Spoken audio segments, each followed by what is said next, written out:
Captain Andrew Maggs and Major Kath Carter arrive for work. They're both here in Kabul as mentors, assisting the Afghan instructors that teach the Afghan cadets how to be officers. And this is their place of work, the Afghan National Army Officer Academy. Just next to the site, a brand new facility is being built.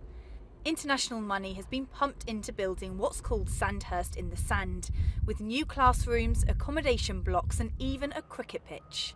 It should be complete in around a year's time.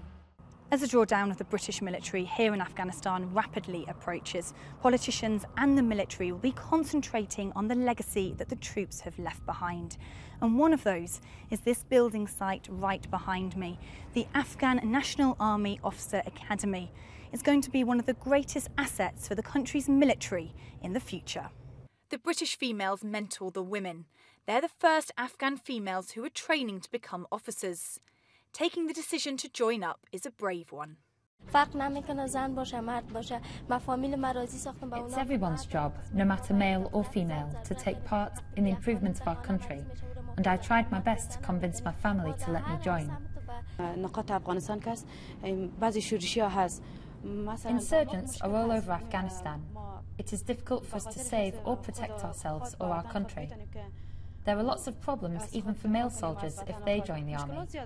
If the insurgents find out, they will kill them. I think they're amazing, absolutely amazing. I mean, you know, at first glance, if you stood them in front of female cadets at Sandhurst, you'd think, well, this, you know, they're really going to struggle. But actually, what they've gone through to get here in the first place is amazing. You know, just breaking all the cultural norms to come here. And making that big step, you know, it's a massive step to go from being a civilian female in Afghanistan to joining the army. And actually, do you know what? They've amazed me every step of the way.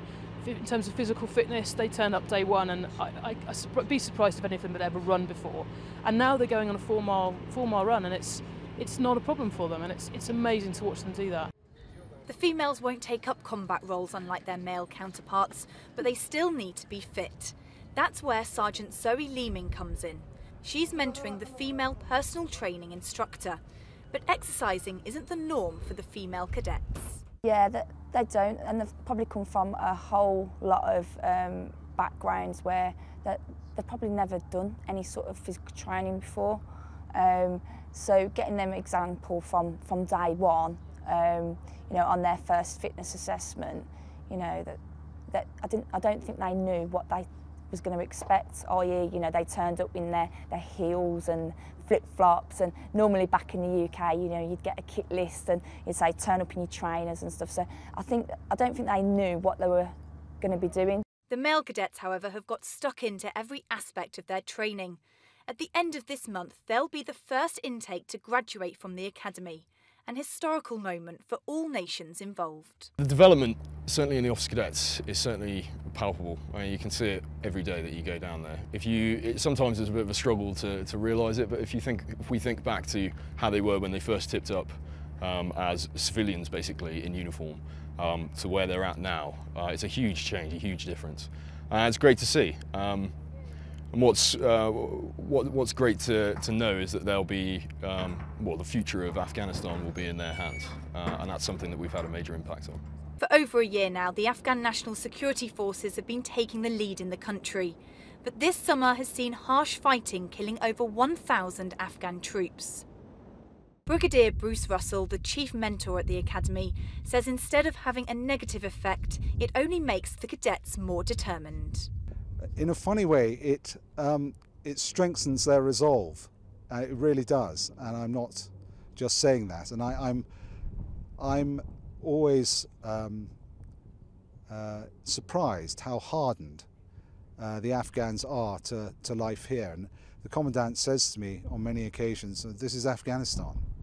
You know, when we hear people have died, you know, this is Afghanistan. I mean, it's something that everyone under the age of, well, everyone who is alive in Afghanistan at the moment has lived in an environment which has been hugely turbulent, and I'm afraid death has been, and serious injury has been part of that environment, sadly.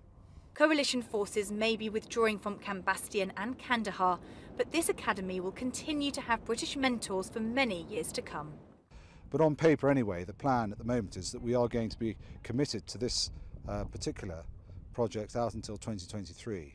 And that goes through a series of phases: a preparation phase, a mentoring phase, an advising phase, and then an assurance phase. So it's a long-term project, and I think one of the lessons we've learned when we've done this before is, there's no quick fix to building an academy such as this, and it's not something that's going to be easy to do, say, in 2 years. So at the moment, the commitment's out to 2023. The aim of this institution is to create great Afghan officers. The mentors here are confident that's going to happen. And time will tell if they're right. Laura Hawkins, Forces News, Kabul.